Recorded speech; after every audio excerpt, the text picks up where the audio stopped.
All right, welcome back to WMMA Scene Now with your host Chuck Stevenson, and welcome to episode number 80 of the WMMA Scene Report, a regular show where I go over everything going on within the world of women's mixed martial arts. News, fight reviews, fight previews, pretty much a little of everything. This week, we went from unofficial Strawweight week in the UFC to unofficial Flyweight week in the UFC. Should be pretty interesting. But first, let's start where we always do. Let's get into the fight review. So first up, we're going to Bellator number 252. They had one fight in the Strawweight division. Carrie Taylor Melendez defeated Emily King via submission due to rear naked choke in the first round. Let me bring the time up here real quick. 3 minutes, 2 seconds of the first round. Melendez climbed to 5-0. King fell to 4-4. Honestly, this was just a straight up drubbing on behalf of Carrie Melendez. That's really all there was to say to it. She just absolutely outclassed and beat down Emily King. All right, next up, we're going to South Korea for Zeus FC 5. Had one bout at a 117 catchweight. Yerin Hong defeated Caitlyn Kim via unanimous decision after 3 rounds. Hong climbed to 2-1. Kim fell to 1-3. Didn't really watch the whole fight, mostly just watched the highlights. But it just seemed that Hong outworked Kim everywhere the fight went. She hits harder.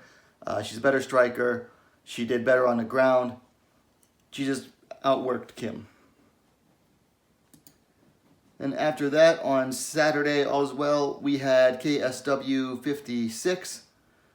One ladies bout in the flyweight division. Justina Haba defeated Carolina Avzars via unanimous decision.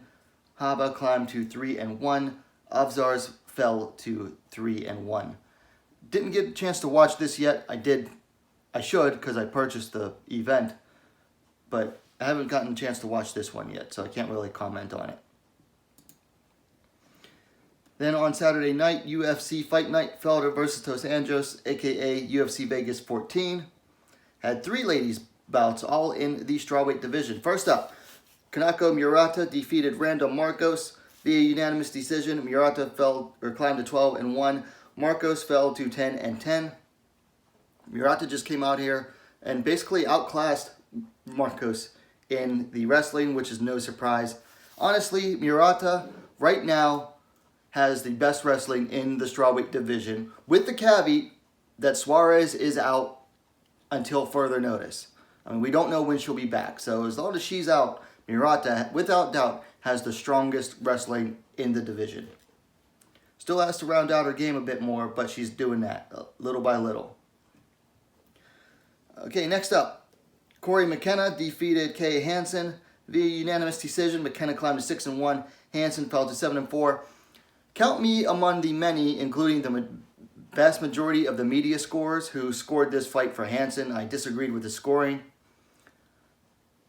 But if you have to give it to Mckenna, it's because Hanson gave away the second round. She was doing well. She was in control. I think it was the second she gave away. She had back control and gave it away to go for an arm bar, which gave up control of the positioning to Mckenna. Honestly, I don't see either of these two doing that good in this division right now. I'm just not impressed really too much with either of them. They both look kind of amateurish out there. Speaking of amateurish, up on the main card, Ashley Yoder defeated Miranda Granger in a strawweight battle via unanimous decision. Yoder climbed to 8-6. Granger fell to 7-2. The key words in this fight were sloppy scrambles. I mean, just sloppy scrambles and like zero positioning control. I picked Granger to win, but Yoder gutted it out, so good for Ashley Yoder. I actually like her, so that's all I really have to say about that one. And then on Tuesday was Dana White's Contender Series, had 2 ladies bouts. First up, Victoria Leonardo defeated Chelsea Hackett via TKO due to ground and pound. 4 minutes, 41 seconds of round 2. Leonardo climbed to 8-2. Hackett fell to 3-1. Leonardo got the contract. Just experience showing through. I did a full review on this fight. If you want to, please go check it out. But Leonardo's experience and being more well-rounded led her to the victory here. And then also on that card at Strawweight, Gloria de Paula defeated Pauline Macias via unanimous decision. De Paula climbed to 5-2. Macias fell to 4-1. De Paula just, wow, I was very impressed with Gloria de Paula. She showed a very nice, well-rounded game and executed all of it very nicely. Another fight that I did a full review on. If you want, please go watch it. Go watch the review, and if you haven't watched the fight yet, go watch the fight. Gloria de Paula looks like the real deal, and I never thought I would say that about someone coming off the Contender series.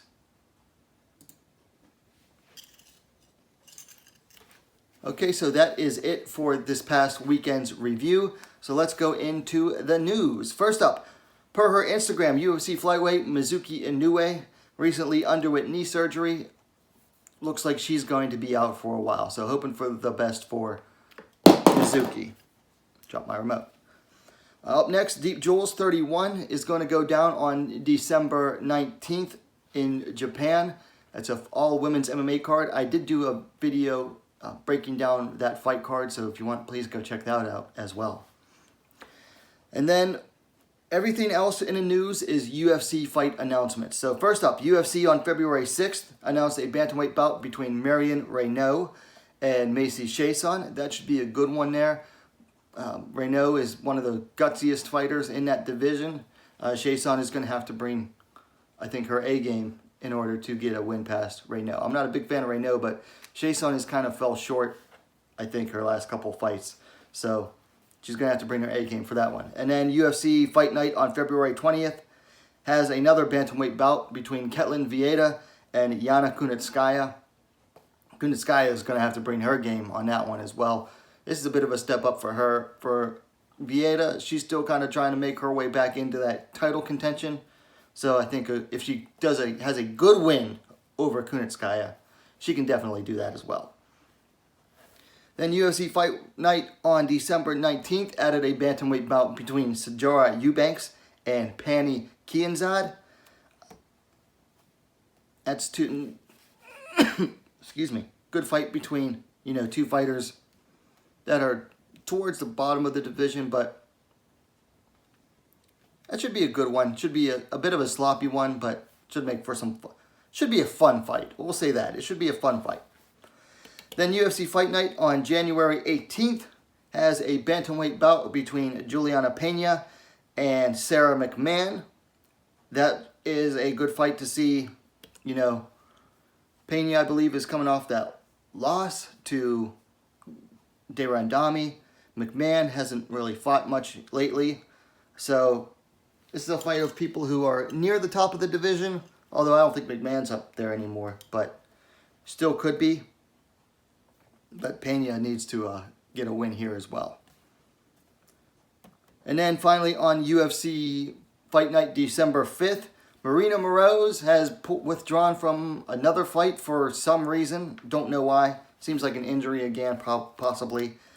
So the flyweight bout with Taylor Santos is now going to be against Montana De La Rosa. So the two most recent opponents that Moroz has had to pull out against are now going to face each other, which, when you think about it, makes sense. So that's it for the news. Let's go into the rankings update. Just a short, quick rankings update here in the UFC at Strawweight. Amanda Ribas has moved up one spot. She is now tied with Tecia Torres at number 9. I don't know. I don't get it. Whatever. All right, so quick move in from the rankings update. Let's move straight into the fight previews for this weekend. First up, in Singapore, one Inside the Matrix number 4 has a catchweight bout between Maia Mazar and Jung Yoon Che. Give me a second to bring this up here.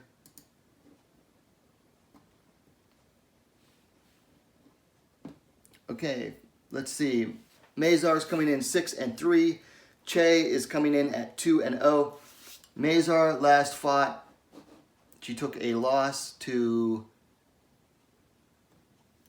who was it? Ayaka Miura 10 months ago. Got submitted. Che, let's see, coming off a win, but she hasn't fought in 3.5 years. So this is an odd one for one championship here. I don't know what they're going on. Let's see, Junyun Che is 22 years old. I don't have an age for Mazar. Che is going to be a much taller fighter, 5 feet 4 inches, 174 centimeters, to Mazar's 5 feet 5 inch, 165 centimeters. No reach given. This is just an odd bout. I don't know. This just feels like card filler to me, honestly. And that's nothing against either of these ladies. I just don't know what's going on with this bout. I don't know what the point of it is. Maybe they're going to try to bring in Che to fight, move up in weight to, full bantamweight and fight Colby Northcutt if she wins, or Mazar. I don't know. I just don't know. This just honestly, like I said, nothing against these ladies. This fight just feels like card filler. So I don't have a pick for this one. Probably we'll go with Mazar. She's the more experienced fighter. And I hate making picks like that, but anyway, moving on to Friday evening. Friday evening is huge for women's MMA. 5 events, all featuring women's MMA. Next up on Friday evening, Icon Fighting Federation 3 has a flyweight bout. Jessica Solis taking on Kayla Rocco. Solis coming in 0-1. Rocco coming in at 1-2. Solis lost her pro debut 2.5 months ago via rear naked choke. Rocco coming off a loss 4 months ago via TKO. Both ladies need a win here bad. Rocco's the older fighter, 29 years, to Solis is 24. Rocco stands a little bit taller, 5 feet 3 inches, 160 centimeters, to Solis is 5 feet 2 inches, 157 centimeters. So this fight is going to be on Fight Pass, which is why I felt the need to include it. But I don't have a pick for this one either. I just, no pick on this one as well. Then also on Friday night and also on Fight Pass is Lux Fight League 11. It has one ladies bout on the prelims at Flyweight. Actually, I think this one's going to be available on YouTube. Savannah Gomez Juarez taking on Diana Reyes. Juarez coming in 7-2. Reyes coming in at 6-4. Juarez coming in off of a win a year and a month ago back in Combate Americas over Soraya Orozco. Before that, had a loss 2 years, 8 months ago to Ariana Lipsky in KSW. So not the most active fighter. Reyes coming in on a nice win streak, at least 5 wins. Coming in, most recently, she scored a TKO win at some organization a year ago. Don't have an age available for Juarez. Reyes is 33 years old. Reyes will be slightly taller, 5 feet 4 inches, 162 centimeters. To Juarez is 5 feet 3 inches, 160 centimeters. No reach listed for Reyes. However, Juarez is listed at 63 inches, 160 centimeters. This is another one. I hate not making picks on these when I do the previews. But I've only seen Juarez in one fight, and I've never seen Reyes. So I just can't make a pick on this one. I'm sorry, guys. But that is, I do like watching Lux Fight League, though. If you ever watch it, check it out. It's stylized as a high-class organization. Like, everything is white. Like, the cages and everything, the mats are white. Everything is either white and gold or black and gold. The two fighters are either dressed in white and gold or black and gold. It's supposed to be like luxury. I think that's what Lux stands for. That's what it comes across as anyway. So if you got time, check that out. Also on Friday night, LFA 95 has one ladies bout in the strawweight division. Tabitha Ricci coming in 3-0, taking on Flora Hani coming in at 2-1. Let's see. Ricci's coming off a win in LFA 2 months ago via decision. Hani coming in off a win a year ago via decision as well. Had a loss preceding that against Chantel Coates via split decision in Invicta. Let's see, Hani's the elder fighter, 33 years to 25 for Ricci. Hani will be the taller fighter, 5 feet 3 inches, 160 centimeters to Ricci's 5'1", 155 centimeters. No reach listed for Tabitha Ricci. Flora Hani is listed at 65 inches, 165 centimeters. So she's got a long reach there. Let's see. I've seen Hani fight before at Invicta where she, came away with a split loss. Haven't really seen Ricci fight too much. So just based on having watched her fight, I want to go with Flora Hani, but Ricci is the LFA regular fighter, the mainstay. No, not really a mainstay. She's fought for them once before. So in that case, then we'll go with Flora Hani to win this one. And then that brings us to really the main event for Friday night is going to be Invicta FC 43 Ducote Ruiz, topped by a Strawweight championship between Emily Ducote and Montserrat Coneo Ruiz. Now I did a full breakdown of this in a separate video. I don't want to go make this video too long, so in order to do that, I'm not going to go over this event. Please go watch the full Invicta breakdown. I will link it in the pinned comment below. Please go check that out. Okay, so that moves us on to Saturday with the UFC 255 pay-per-view event. 3 bouts, all in the flyweight division. So last week was 3 strawweight bouts. We're moving into 3 flyweight bouts. First up, Antonina Shevchenko versus Ariana Lipski. Shevchenko coming in at 8-2. Lipski coming in at 13-5. Shevchenko coming off the loss to Chucagian, 5 months ago. Lipski riding 2 straight wins over Isabella de Padua and then Luana Carolina, where she just ripped Carolina's leg in half. Shevchenko's the elder fighter, 36 years to Lipski's 26. Shevchenko will be slightly taller, 5 feet 8 inches, 172 centimeters to Lipski's 5'6", 168 centimeters. Shevchenko has a slight reach advantage as well, 68 inches, 173 centimeters to Lipski's 67 inches, 170 centimeters. So Shevchenko is definitely the more technical striker of the two. Lipski relies mostly on strength and aggression in the stand-up, and Shevchenko is a much better counter striker, I would say, than Lipski is. The aggressor and everything. I think Lipski will get some shots through, but I think on the feet, Shevchenko should be able to, outwork her with her counter striking. On the ground, though, is where they both tend to get very, very derpy.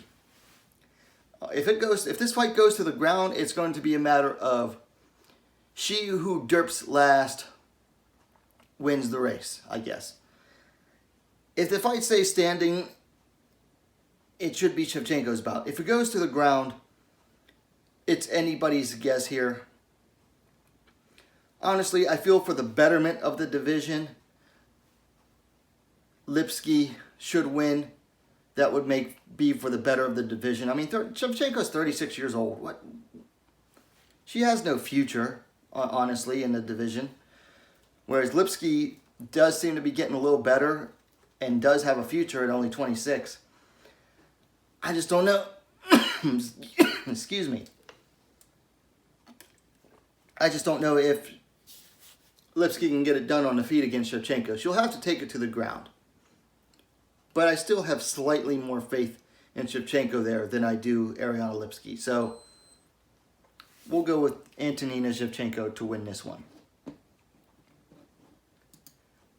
That's on the prelims. And then Up on the main card is Caitlyn Chucagian versus Cynthia Calvillo. Blonde fighter coming in 14-4. Cringy Calvillo coming in 9-1-1. Chucagian coming off a loss to Jessica Andrade just like 4 weeks ago, just under a month ago. Calvillo coming off a decision win over Jessica I in her flyweight debut 5 months ago. Let's see. Calvillo is the older fighter, 33 to Chucagian's 31. Chucagian going to have a nice height advantage. 5 feet 9 inches, 175 centimeters to Calvillo's 5 feet 4 inches, 163 centimeters. And Chucagian will have a reach advantage as well. 66 inches, 168 centimeters to Calvillo's 64 inches, 163 centimeters. So, let's see. Chucagian, I feel, is the overall better fighter on the feet. Calvillo has a bad habit of making her fights into kickboxing bouts when she's a better grappler than she is a kickboxer. She just got into that habit of when she was dating Justin Buchholz that, yeah, I'm going to be a stand-up fighter, and it cost her fights. Excuse me. And if she does that here, I think Chucagian should definitely be able to outwork Calvillo on the feet. If she keeps to her usual game plan of keeping it at the distance, basically being Holly Holm light, she can easily beat Calvillo, particularly if the fight stays on the feet. If Calvillo can get Chucagian to the ground, she basically is just enough to outwork Chucagian, basically mostly just holding her down and working and keeping position. I'm going with Caitlyn Chucagian here. Calvillo, I feel a win by Calvillo would make, those top rankings a little bit more interesting. And it would be like 2 top ranked flyweights in a row that Calvillo beat. I kind of want to see the UFC's plans for her fall on her face. I just like watching UFC's plans fall on her face. And I'd like to see Chucagian win. I'm not a big Chucagian fan. She has a boring style. But I'm going to go with blonde fighter to win here. I think she'll fight the smarter fight than Calvillo will. I assume she'll fight the smarter fight than Calvillo will, at least. So we're going with Caitlyn, blonde fighter Chucagian. Now, one thing I do want to say, and this was discussed a while back somewhere on the Sherdog forums, that UFC has a secret plan here. And Calvillo basically admitted it today, I believe, in an interview, that the co-main event has Jennifer Maia fighting for the title. And Maia has had a hard time recently with making the flyweight limit. And she has to make championship weight for this fight. They put Calvillo on this card to be a potential replacement for Maia if she makes weight. And then Calvillo basically said today in an interview for Media Day that if Maia misses weight, she is more than ready to step into the title fight. So if Calvillo is one of the first fighters to step onto the scales tomorrow morning and she makes championship weight, we'll know that is true. Although I think her last fight she weighed in straight at 126. So she'll have to weigh in at one championship weight tomorrow. If she does, then you'll know that was the plan all along. Whether or not Shevchenko would take that fight, who knows? Because I remember when Jeon Kim missed weight, Antonina almost didn't take the fight against her, and that was, not even against a replacement. So we'll see. Anyway, Chucagian to win. Then in the co-main event flyweight championship, Valentina Bullet Shevchenko coming in the champion, defending against Jennifer Maia. Shevchenko coming in at 19-3, hasn't lost since she last fought Amanda Nunes, 2 years ago. Maia coming in off of a win over Joanne Calderwood via submission due to armbar 3 months ago. She took that fight on short notice, if I memory serves me correctly. Before that, she had a loss to Caitlyn Chucagian a year ago via decision. They are the same age, 32 years old. Valentina's like older by 7 months. Valentina is 1 inch taller, 5 feet 5 inches, 165 centimeters, to Maia's 5 feet 4 inches, 163 centimeters. Shevchenko has the reach as well, 65.5 inches, 166 centimeters, to Maia's 64 inches, 163 centimeters. So, I've been going back and forth with myself to do a full preview, like a standalone preview on this fight. And it's like, I know it would get the views, but is there really a point to this? Because,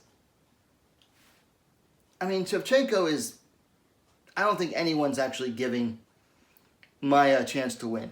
Out of 1,616 predictions on Tapology, 3% are going to Maia.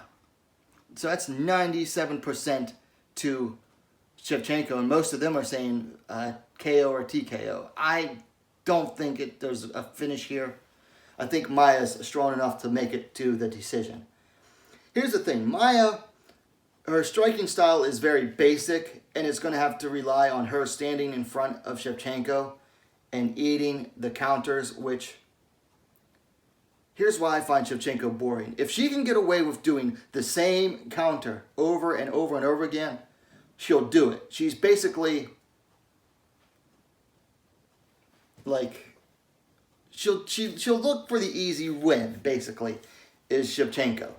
Now, if Maia doesn't give her the easy win on a stand-up, or if Valentina feels that she is that much better than Maia, if Shevchenko feels that she overmatches Maia by that much, then she will take it to the ground. Now, I feel that Maia is good enough on the ground to keep the fight honest there. Maia has a better chance on the ground than she does on the feet. She is a BJJ black belt. She does have an underrated ground game. I don't think she's better than Shevchenko on the ground, but I feel that she's certainly good enough to make Shevchenko actually work there. I don't feel that it'll be just a quick and easy trip takedown to side control to straight ground and pound like it was with Chucagian, when Shevchenko fought Chucagian. I think Maia's definitely better on the ground than that. But I don't see a chance for Jennifer Maia either way here. Would it be awesome if Jennifer Maia won? Would it do wonders for the division? And would it just be hilarious as hell? Especially watching all the salt from Shevchenko and her simps? Yes, it would. It would be awesome if Jennifer Maia were to somehow escape with a win here. Especially like a submission out of nowhere or something like that. And that would be her best chance. It would be hilarious. But is that likely to happen? No, it's not. So we're going to go with Shevchenko to win here. I'm going to go with decision here. I don't see Maia getting finished. I don't think she's ever, I think out of her 6 losses, let me see here. Has Maia ever been finished in her losses? Decision. So she lost via punches to Sheila Gaff way back in 2012. Not sure about the loss to Porto. So she has been finished, but it's been 8 years. And she's obviously tough. So we'll go with Valentina Shevchenko to win by decision. Okay, so that is it for this week's fight predictions, and that is it for episode number 80 of the WMMA Scene Report. Let me know your thoughts on anything we've gone over in the comments down below. If you like the video, please give it a thumbs up and share it as well. While you're at it, why don't you go ahead and subscribe to WMMA Scene Now, the most complete women's mixed martial arts dedicated platform on YouTube. Thanks for watching. We'll see you next time.